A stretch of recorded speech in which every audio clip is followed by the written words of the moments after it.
So let's start. Hello everyone. तो आज हम लोग बात करने वाले हैं कि कैसे ब्रिटिश ने भारत पर कब्जा कर लिया, और सिर्फ कब्जा ही नहीं किया, इसे अच्छे से लूटा भी, जिसका खामियाजा हम आज तक भुगत रहे हैं। आखिर कैसे एक छोटे से देश ने इतने बड़े देश पर कब्जा कर लिया, आइए जानते हैं आज इसी वीडियो में। East India Company, the company that ruled India and a large part of the Indian subcontinent. Britain destroyed India through looting, expropriation and outright theft. इसकी शुरुआत हुई थी साल 1498 से, जब वास्को ड गामा ने भारत की खोज की थी। यानी कि भारत की खोज नहीं की थी, भारत तो पहले से ही था, भारत के रास्ते की उसने खोज की थी साल 1498 में, जब वो कालीकट आया था। और यहाँ के जो कालीकट के राजा थे जैमुरीन, उनसे जब ट्रेड उसने करने लगा। यहाँ पे क्या था कि अरब्स का ज़्यादा कंट्रोल था। अरब्स जो थे वो बीच में मीडिएटर का काम करते थे। यूरोप और इंडिया के बीच में मीडिएटर का काम जो अरेबिक लोग करते थे। और ये जो अरेबिक लोग थे ये यूरोपियंस को रास्ता नहीं देते थे जाने के लिए, या फिर रास्ता अगर देंगे भी तो उनसे काफ़ी ज़्यादा हाई टैक्स लेते थे। तो इस कारण से परेशान होकर यूरोपियंस जो थे वो भारत को खोजना चाहते थे, क्योंकि भारत जो था उस समय काफ़ी अमीर हुआ करता था। आप सोच सकते हो कि पूरी दुनिया का 30 से 40% जो जीडीपी है वो पूरा का पूरा भारत खुद कंट्रीब्यूट करता था। पूरे वर्ल्ड के जीडीपी में 30 से 40% जीडीपी का कंट्रीब्यूशन कोई छोटी बात नहीं है। तो जब वास्को ड गामा ने जब भारत के रास्ते की खोज की, तब धीरे धीरे करके सारे यूरोपियन कंट्रीज भारत पर आने लगे। ऐसे ही स्टार्ट होता है ईस्ट इंडिया कंपनी का साल 1600, जब क्वीन एलिजाबेथ ने चार्टर पास किया था ईस्ट इंडिया कंपनी को, और ईस्ट इंडिया कंपनी भारत आई थी। और भारत आकर के जहांगीर के दरबार में उन्होंने पहला अपना फरमान जारी करवाया था। विलियम हॉकिंस, जिनको जहांगीर ने फरमान जारी किया था कि आप यहाँ पर ट्रेड कर सकते हो, व्यापार कर सकते हो। और सूरत में सबसे पहली फैक्ट्री खोली गई थी। देखिए दोस्तों, बहुत लोग कहते हैं कि मसूलीपट्टनम में पहली फैक्ट्री थी। नहीं, मसूलीपट्टनम जो था वो ट्रेडिंग पोस्ट था पहला इंडिया का, बट जो फैक्ट्री है वो सबसे पहली भारत में सूरत में खुली थी। तो कैसे इस छोटे से देश ने इतने बड़े देश पर कब्जा कर लिया? तो जैसा कि मैंने आपको भी बताया कि जहांगीर के दरबार में जब विलियम हॉकिंस पहुंचा, उसके बाद उसने जहांगीर को खुश करके पर्शियन फारसी सीख करके उसने जहांगीर की भाषा में बात करके उसे पोट लिया इन द सेंस कि उसे अपने दोस्ती उससे कर ली, अच्छी दोस्ती कर ली। और जहांगीर भी खुश हो गया और उसे इंग्लिश खां का खिताब देते हुए उसने उसे फरमान जारी कर दिया। अब इसके बाद आता है दूसरा स्टेप। मद्रास में विजयनगर एम्पायर जो था उसने भी ईस्ट इंडिया कंपनी को कंपनी खोलने की परमिशन दे दी, यानी कि व्यापार करने की परमिशन दे दी। ट्रेडिंग कोस्ट जो है इंडिया के ईस्ट और वेस्ट दोनों तरफ ब्रिटिशर्स ने खोल दिया था। बंगाल में जॉब चार्नॉक, जिसे फाउंडर ऑफ कोलकाता भी कहा जाता है, उसने 1690 में पहली फैक्ट्री बनाई थी, खोली थी बंगाल में, एस्टेब्लिश की थी। उसके बाद फिर फोर्ट विलियम की स्थापना 1700 में हुई थी। अब धीरे धीरे अंग्रेज जो थे अपने पांव पसार रहे थे भारत पर। 1717 में जॉन सरमैन जो थे उनको फारूक शेर ने फरमान दे दिया कि आप बेझिझक यहाँ पर मेरे इलाके में ट्रेडिंग कर सकते हो। इससे कंपनी को काफ़ी ज़्यादा फायदा हुआ। अब बारी आती है कि ब्रिटिशर्स पॉलिटिक्स में कैसे इन्वॉल्व हो गए, क्योंकि अभी तक हम लोग देख रहे ब्रिटिशर्स जो थे वो ट्रेड करने के लिए आए थे। सबसे बड़ा आपको पहले इसका कारण समझना होगा, east India company. East India company जो था वो एक बेलगाम घोड़े की तरफ आप उसे समझ सकते हो। जैसे एक ऐसी कंपनी जिसके ऊपर कंट्रोल उसके खुद के राजा का भी नहीं था। एक ऐसी कंपनी थी ईस्ट इंडिया कंपनी जिसे डिसीजंस जो थे वो खुद अपने आप ले सकती थी। उसे अपने डिसीजंस लेने के लिए ब्रिटेन के पार्लियामेंट से बार बार परमिशन लेने की जरूरत नहीं थी। हाँ, एक कंट्रोल उसके ऊपर था पार्लियामेंट का और ब्रिटेन की सरकार का, मगर जो डिसीजंस थे, जितने भी सारे डिसीजंस थे वो कंपनी खुद लिया करती थी। और यही कारण है कि ईस्ट इंडिया कंपनी जो थी वो सबसे आगे निकल गई, क्योंकि जब भी यहाँ पे फ्रेंच और ब्रिटेन के बीच में लड़ाई होती तो फ्रेंच जो है वो वेट करता था कि हमारे गवर्नमेंट डिपार्टमेंट से कब हमें एक्शन लेने का परमिशन मिलेगा। और ईस्ट इंडिया कंपनी भारत के सिनेरियो को देखते हुए तुरंत स्टेप लेती थी, जिसके कारण वो फायदे में रहती थी। सबसे पहला कारण होता है बैटल ऑफ प्लासी। सबसे पहले अंग्रेजों ने जब बंगाल पर कब्जा किया तो बैटल ऑफ प्लासी का कारण क्या था उसके बारे में आप अगर मुझसे बोलोगे तो मैं एक डिटेल में वीडियो बना दूंगा। अभी मैं आपको काफ़ी शॉर्ट में बताता हूँ कि बंगाल, उसके बाद फिर जो मराठा एम्पायर था, फिर मैसूर है, उसके बाद जो अवध है जो उत्तर प्रदेश की तरफ आता है, वो सारे एरिया, और धीरे धीरे पूरे भारत पर पंजाब एम्पायर था उस पर पूरे भारत पर लगभग कैसे अंग्रेजों ने कब्जा किया मैं आपको काफ़ी शॉर्ट में बताता हूँ। सबसे पहले हम बात करेंगे बंगाल की। तो बंगाल में जो अली वर्दी खां थे उनके जो बेटे थे सिराजुद्दौला, तो अली वर्दी खान जो थे अंग्रेज़ों की चाल को थोड़े बहुत जानते थे, तो उन्होंने सिराजुद्दौला को कहा था कि ये अंग्रेज़ जो है काफ़ी चालाक है, तुम इससे होशियार रहना। और फिर जब अंग्रेज़ जो थे अपने सामान की रक्षा के लिए एक बहाना देते थे कि हमें अपनी सामान की रक्षा करनी है, कि हमारा सामान चोरी हो जाता है, तो इसके लिए वो क्या करते थे, एक फोर्ट बनाते थे, एक किला बनाते थे। अब ये चीज़ जो थी वो सिराजुद्दौला को पसंद नहीं थी, तो उसने बोला कि नहीं, आप फोर्ट नहीं बना सकते हो, किला बंदी नहीं कर सकते हो। मगर फिर भी अंग्रेज जो थे मानते नहीं। फ्रेंच को भी ये बात सिराजुद्दौला ने कही थी और फ्रेंच जो थे मान गए थे ये बात, ठीक है। मगर ईस्ट इंडिया कंपनी वो अपने अलग ही चौर में रहती थी, तो वो बोले कि नहीं, हम इस बात को नहीं मानते, और वो किलेबंदी करने लगे। उसके बाद फिर सिराजुद्दौला अपनी पूरी आर्मी लेकर जाते, किले को ध्वस्त करते, और जितने भी अंग्रेज वहाँ पे रहते हैं उन सबको पकड़ के एक छोटे से रूम में, कमरे में डाल देते। और उस समय था समर्स का, गर्मी का। आप सोचिए कि भारत की गर्मी कैसी होती है, और उसमें एक छोटे से कमरे में, और वो विदेश से आए हुए अंग्रेज जो थे उसे ठूस ठूस कर डाला गया था, जिसे हम लोग ब्लैक होल ट्रेजेडी के नाम से याद करते हैं। इसमें काफ़ी ज़्यादा अंग्रेज जो थे वो मारे गए थे। एक अंग्रेज बच गया था, हॉलविल, और वो जब ब्रिटेन जाता है तो वो सारी कहानी मिक्स मसाला करके अपने देश के लोगों को सुनाता है, और वहाँ के लोग काफ़ी गुस्सा हो जाते हैं। फिर वहाँ से ऑर्डर आता है कि रॉबर्ट क्लाइव जो है वो जाकर के सिराजुद्दौला को सबक सिखाए, उसको बंगाल पर अटैक करे। रॉबर्ट क्लाइव जब जाता है तो सिराजुद्दौला के जो आर्मी कमांडर होते हैं उनका नाम होता है मीर जाफ़र।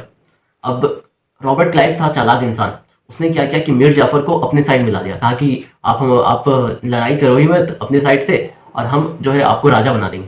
मीर जाफ़र मान जाता है। रिजल्ट ये होता है कि सिराजुद्दौला को अपना सब कुछ छोड़कर भागना पड़ता है, और बाद में वो पकड़ा जाते हैं और उन्हें असैसिनेट कर दिया जाता है। पूरे बंगाल पर अंग्रेजों का एक कब्जा हो जाता है। उसके बाद फिर कठपुतली राजा का खेल चलता है। मीर जाफ़र को लोग राजा बनाते हैं, मगर मीर जाफ़र को ये बात धीरे धीरे समझ में आने लगती है कि वो जो है एक बस कठपुतली है, उनके खुद के हाथ में उतनी ज़्यादा पावर नहीं है जितने इन अंग्रेजों के हाथ में पावर है। उसके बाद फिर मीर जाफ़र अंग्रेजों की पॉलिसी से परेशान हो जाते हैं, और वो अपने मन से कुछ स्टेप्स लेने लगते हैं जो कि अंग्रेजों को पसंद नहीं आते। इसके बाद अंग्रेज क्या करते हैं कि उनके जो दामाद होते हैं मीर कासिम, उनको राजा बनाते हैं। और मीर कासिम जो होते हैं वो तो मीर जाफ़र से भी एक स्टेप आगे की सोचते हैं। उन्होंने अपने कैपिटल चेंज करके मुर्शिदाबाद से मुंगेर कर लिया कि अंग्रेज से थोड़ी दूरी बना दे, और वो धीरे धीरे एक आर्मी तैयार करने लगे कि अंग्रेजों को कैसे हराया जाए। अब अंग्रेजों को ये बात तो बिल्कुल ही पसंद नहीं आएगी। इसके बाद आता है बैटल ऑफ बक्सर, जिस पर ब्रिटिशर्स जो है वो बस बंगाल ही नहीं, बाकी के बहुत सारे एरिया में अपना कंट्रोल कर लेते हैं। बैटल ऑफ बक्सर में कौन कौन रहता है? बैटल ऑफ बक्सर में थॉमस मुनरो, जो कि अंग्रेजों की आर्मी को लीड करते हैं, और दूसरी तरफ रहते हैं मीर कासिम। उसके बाद फिर सुजाउद्दौला जो कि अवध के रहते हैं, और मुगल एम्पायर शाह आलम टू। ये तीनों को ब्रिटिशर्स जो होते हैं आसानी से हरा देते हैं। देखिए, ब्रिटिशर्स की पॉलिसी ये रहती है कि वो लोग यहाँ पर ज़्यादा आर्मी अपना लेकर आते नहीं थे, यहाँ के लोगों को रिक्रूट करके आर्मी में भर्ती करके लड़ाई करते थे। और फिर जब बैटल ऑफ बक्सर वो लोग जीत जाते हैं, फिर उसके बाद उनका सामना जो होता है, उनके लिए चैलेंज होता है मराठा एम्पायर, और जो साउथ के जो मैसूर होता है उसमें होता है। देखिए, अंग्रेजों में पेशेंस काफ़ी ज़्यादा होता है। अंग्रेज जो होते हैं वो पेशेंस बहुत ज़्यादा रखते हैं, इसलिए वो सही समय का इंतजार करते हैं कि उन्हें बस समय मिले और वो हमला बोल दें। वो कभी भी गुस्से में आकर के या अपने ईगो में आकर के लड़ाई शुरू नहीं करते थे। हमेशा वो सही समय का इंतजार करते थे कि उन्हें कब समय मिले और कब वो लड़ाई शुरू कर सके। उसके बाद इसी तरह उनको मराठा एम्पायर जो था उसे भी अपने कंट्रोल में लेना था, क्योंकि मराठा एम्पायर भी काफ़ी बड़ा था। लगभग आधे इंडिया पर तो मराठा एम्पायर का ही कब्जा था। मगर थर्ड बैटल ऑफ जब पानीपत हुआ था, पानीपत में मराठाओं की हार हुई थी, तो मराठा थोड़े से कमज़ोर हो गए थे, मगर अभी उतने कमज़ोर नहीं थे मराठा। अभी भी उनके पास काफ़ी ज़्यादा ताकत थी। 1 लाख की जो आबादी थी मराठा एम्पायर में, वो भीड़ चढ़ गई थी उस थर्ड बैटल ऑफ पानीपत की लड़ाई में। उसके बाद फिर जब इंटरनल पॉलिटिक्स जब शुरू होता है मराठा एम्पायर में, तब अंग्रेज उसमें अपनी टांग अड़ाते हैं। कैसे? जब बाजीराव की डेथ हो जाती है, तब उनके बेटे जो होते हैं माधवराव, वो राजा पेशवा बनते हैं। माधवराव में एक पेशवा बनने की सारी काबिलियत होती है, मगर उनकी भी मौत हो जाती है बाद में। उसके बाद फिर रघुनाथ राव जो कि उनके चाचा होते हैं, उनकी एज काफ़ी ज़्यादा होती है, और वो सोचते हैं कि इसके बाद तो मुझे ही राजा बनाया जाएगा, मगर ऐसा नहीं होता है। इसके बाद फिर नारायण राव जो कि माधव राव के भाई होते हैं, उनको पेशवा बना दिया जाता है। अब ये रघुनाथ राव को पसंद नहीं आता है, और वो जो होते हैं नारायण राव की असैसिनेशन करवा देते हैं, हत्या करवा देते हैं। अब नारायण राव की हत्या हो जाने के बाद जो रघुनाथ राव होते हैं वो खुद पेशवा बन जाते हैं, मगर उनकी जो ये चाल थी वो बाकी के जो मेंबर्स थे उनको मराठा एम्पायर के जो बाकी मेंबर्स थे उनको पता चल जाती है, और वो क्या करते हैं कि रघुनाथ राव को हटा देते गद्दी से। और फिर उस समय क्या होता है कि नारायण राव की जो वाइफ थी वो प्रेग्नेंट थी, जो बेटे होते जो कि अभी अभी पैदा हुए होते उनको गद्दी पर बिठा दिया जाता है। अब रघुनाथ राव को ये सब देखकर काफ़ी गुस्सा आता है कि एक तो मुझे ये लोग, मैं इतनी उम्र का हूँ और इस काबिल भी हूँ कि मुझे ये लोग गद्दी पर बिठा नहीं रहे, और एक छोटे से बच्चे को ये लोग गद्दी पर बैठा दे रहे। अब ये बात रघुनाथ राव को पसंद नहीं आती है। उसके बाद वो चल जाते हैं अंग्रेजों के पास और कहते हैं कि अगर आप मुझे राजा बना दोगे तो फिर मैं आपको बहुत सारे जो एरिया है वो दे दूंगा, और ट्रेड करने के लिए भी काफ़ी सारे एरिया दे दूंगा। अंग्रेज मान जाते हैं, अंग्रेज रघुनाथ राव की बात मान जाते हैं। उसके बाद फिर अंग्रेज जो होते हैं वो अटैक कर देते हैं मराठा एम्पायर पे। मगर ये बात जब वॉरेन हेस्टिंग को पता चलती है तो वो काफ़ी नाराज़ होते हैं और कहते हैं कि नहीं नहीं नहीं, लड़ाई को रुकवाओ। और उस लड़ाई को एक फ्रेंडली ट्रीटी के साथ ख़त्म किया जाता है, जिसे हम लोग ट्रीटी ऑफ सूरत कहते हैं। वॉरेन हेस्टिंग जो थे वो काफ़ी चालाक इंसान थे। वो जानते थे कि अभी मराठा एम्पायर की जो ताकत है वो काफ़ी ज़्यादा है। अब ये सही मौका नहीं है मराठा एम्पायर पर कब्जा करने का, इसलिए अभी वो मराठा एम्पायर से लड़ाई की नहीं सोच रहे थे। मगर बाकी जो कमांडर्स थे वो जब ब्रिटेन के पार्लियामेंट में कहते कि हम तो यहाँ पर एक्सपेंशन करने आए और वॉरेन हेस्टिंग जो है वो हमें एक्सपेंशन करने से रोक रहे हैं, तो ब्रिटेन की पार्लियामेंट कहती है हाँ हाँ आप सही हो, वॉरेन हेस्टिंग्स को गलत बता देती है और वो कहती है कि ठीक है आप एक्सपेंशन कर सकते हो। मगर पहला जो एंग्लो मराठा वॉर थी वो ट्रीटी ऑफ सूरत, जो कि फ्रेंडली ट्रीटी थी, उस पर जाकर के ख़त्म होती है। उसके बाद फिर सेकेंड एंग्लो मराठा वॉर होता है, उसके बाद फिर थर्ड एंग्लो मराठा वॉर होता है। और ये जो एंग्लो मराठा वॉर है ये काफ़ी लंबे पीरियड की, एक जैसे फर्स्ट एंग्लो मराठा वॉर जब होता है उसके ठीक 20 से 25 साल बाद सेकेंड एंग्लो मराठा वॉर होता है। अंग्रेजों में दोस्तों पेशेंस काफ़ी ज़्यादा था, वो सही समय का इंतजार करते थे कब ये मराठा एम्पायर कमज़ोर हो। और उसके बाद फिर जो मराठा एम्पायर के अंदर बाजीराव और माधवराव के बाद कोई ऐसा लीडर आया ही नहीं जो कि मराठा एम्पायर को जोड़ के रख सके। तो इसी कारण पेशवा बनने की होड़ में मराठा एम्पायर में काफ़ी ज़्यादा प्रॉब्लम्स आ जाती है। और अगर कोई पेशवा बन जा रहा है तो दूसरा जो होता है अंग्रेजों के पास चले जाता है मदद मांगने के लिए कि आप मेरी मदद कर दो पेशवा बनने में, और बदले में मैं आपको, आप जो चाहते हो वो मैं आपको दे दूंगा। और इसी चीज़ का अंग्रेज फ़ायदा उठाते हैं और इस तरह मराठा एम्पायर पर भी अंग्रेज कब्जा करते हैं। मगर उससे पहले मैसूर की जो लड़ाई हुई थी हैदर अली और अंग्रेजों के बीच में, हैदर अली को इस लड़ाई में हार का सामना करना पड़ा था क्योंकि अंग्रेज जो थे काफ़ी चालाक थे। वो क्या करते थे कि अलाइंस बना करके अटैक करते थे। हैदर अली की उस समय ताकत काफ़ी ज़्यादा थी। हैदर अली को हराने के लिए उन्होंने क्या किया कि मराठा के साथ अलाइंस बनाया और जो हैदराबाद के निज़ाम थे उनके साथ अलाइंस बनाया, और अंग्रेज खुद तीनों मिल करके वो मैसूर पर अटैक करते और उन्हें हरा देते और अपनी मनचाही ट्रीटी उनसे साइन करवा लेते। इसी तरह उन्होंने टीपू सुल्तान के साथ भी किया था। और टीपू सुल्तान को हराने के बाद उन्होंने उनकी जो टेरिटरी है, टीपू सुल्तान की मैसूर की टेरिटरी, उन्होंने आपस में खुद में बांट ली थी। ऐसे कर करके सारे के सारे एम्पायर को वो लोग अपने हाथ में ले लेते हैं। लास्ट में केवल एक एम्पायर बचा रहता है, सिख एम्पायर, जिसके जो राजा होते हैं महाराजा रणजीत सिंह, जिनकी ऐसा कहा जाता है कि महाराजा रणजीत सिंह की जो आर्मी होती वो एशिया की सबसे बड़ी आर्मी होती, और उस आर्मी को हरा पाना काफ़ी मुश्किल था। अंग्रेज इस बात से चिंतित थे कि फ्रांस और जो रशियंस हैं वो दोनों अलाइंस बना करके कहीं नॉर्थ की तरफ से आकर के कश्मीर होते हुए पंजाब के साथ अलाइंस बना करके अंग्रेजों के ऊपर अटैक न कर दे, वरना उन्हें काफ़ी मुंह की खानी पड़ती।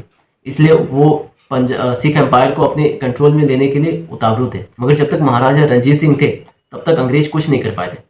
और महाराजा रणजीत सिंह के मरने के बाद अंग्रेज सिख एम्पायर को भी अपने साथ मिला लेते हैं। साम दाम दंड भेद जो करना पड़े वो सब करके सिख एम्पायर को अपनी तरफ मिला देते और इस तरह पूरे भारत पर अपना कब्जा कर लेते अंग्रेज। तो इससे हमें पता चलता है कि अंग्रेज जो थे वो ज़्यादा कोई आर्मी लेकर नहीं आए थे, मगर उन्होंने काफ़ी चालाकी से फ़ायदा उठाना सीखा है।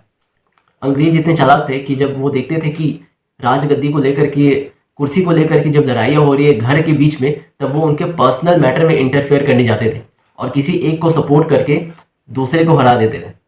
कॉर्नवालिस ने एक बात बोली थी कि हमने अपने दुश्मनों को हरा दिया और हमने अपने दोस्तों को भी ज़्यादा ताकतवर नहीं होने दिया। आप मतलब समझ रहे हो?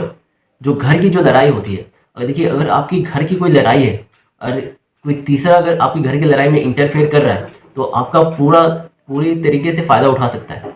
वो 10 लोगों में जा करके आपकी कहानियाँ बताएगा, आपकी बेइज्जती करेगा। ये तो खैर आज की बात है। उस समय अंग्रेज कहते हैं कि घर की लड़ाइयों में इंटरफेयर करके, राजगद्दी की लड़ाइयों में इंटरफेयर करके फ़ायदा कराते थे, सपोर्ट करते थे। कार्नेटिक वॉर में भी ऐसे ही हुआ। कार्नेटिक वॉर में फ्रेंच और इंग्लिश दोनों अपने अपने टीम बना लिए थे कि मैं इस राजा को सपोर्ट करूंगा, मैं उस राजा को सपोर्ट करूंगा। कार्नेटिक मतलब कि कोरोमंडल कोस्ट, जगह का नाम था कोरोमंडल कोस्ट, मगर अंग्रेज उसे कार्नेटिक एरिया बोलते थे, तो इसलिए उस जगह का नाम पड़ा कार्नेटिक वॉर। और इसी तरह दोस्तों अंग्रेजों ने अपने साम दाम दंड भेद करके पूरे भारत पर कंट्रोल किया। इसलिए जब भी आपस की लड़ाई हो उसमें किसी तीसरे को इंटरफेयर कभी मत करने दीजिए, वरना हाल काफ़ी बुरा होता है।